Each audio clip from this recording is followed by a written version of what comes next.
Նորույթ է հայ հանրության համար, որտեղ խոսում է գիտելիքների մասին, ուսմունքի մասին, որից երևի թե հայ հանրության մեծ մասը տեղյակ չի։ Կամ էլ ասենք կա ինչ-որ դավանանքի, ասենք խնդիր այստեղ կարող է առաջանալ, ես տեսեք այնտեղ շեշտեցի, որ սա դավանանքի հետ կապ չունի, սա ուսմունք է, գիտական ուսմունք է։ Այս առումով կարևոր է, որ մարդիկ իմանան, որ գոյություն ունի գիտելիքների ինչ-որ մի պաշար, որին մենք չենք տիրապետում, եւ այդ գիտելիքները մեզ բերում են, այսօրվա գիտությամբ խոսենք, աստղագնացները, բերեք այսպես ասենք։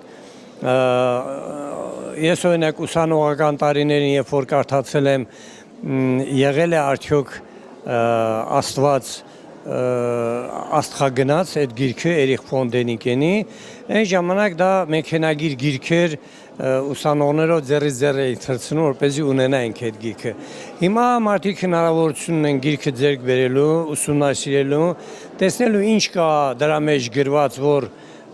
չի բռնում իրենց մտածողության հետ, ու մարդկանց քարացած կարծրատիպերի մեջ որոշակի փոփոխություն տեղի ունենա դեպի առաջ։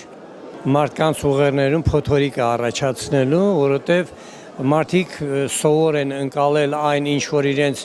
սովետական ժամանակաշրջանում է տվել, ինչ որ մարդիկ էլ արդեն սովոր են զուտ գիտելիքներ ստանալ Աստվածաշնչից, ինչ որ մեկն էլ չգիտեմ ինչ գրքերից, եւ հանկարծ հայտնում է այս գիրքը, որի մեջ եղած գիտելիքները տրված են երկնայինների կողմից, եւ այդ երկնայինները առայժմ մարդկանց տեսնելու տեսակետից հլավոր անհասանելի են, բայց իրենք որոշակի գիտելիքներ առայժմ տալիս են մարդկանց, տեսնեն արդյոք մարդիկ կարող են դա յուրացնել, որովհետև գիտելիքները անսահման են։ Անշուշտ ես խորհուրդ կտայի այն մարդկանց, որոնք ներկա չեն եղել միջոցառմանը, բայց եթե լսել են այս գրքի մասին, փորձեն այդ գիրքը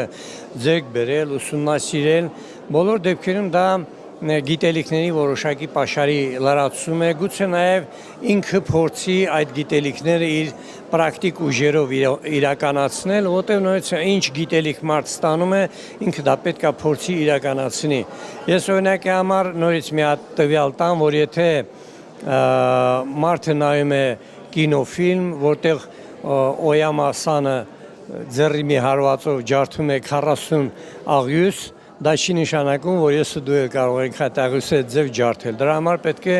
մարզվել, դրա համար պետք է իմանալ այդ գիտելիքը, որի միջոցով ինքը դա կարողանում է անել։ Այսինքն կան գիտելիքներ, որոնք մեզ առայժմ անհասանելի են եւ ցանկալի է, որ մեր հայությունը տիրապետի այդ գիտելիքներին, վաղվա աշխարհը նրանն է, ովքեր տիրապետում են նման գիտելիքների։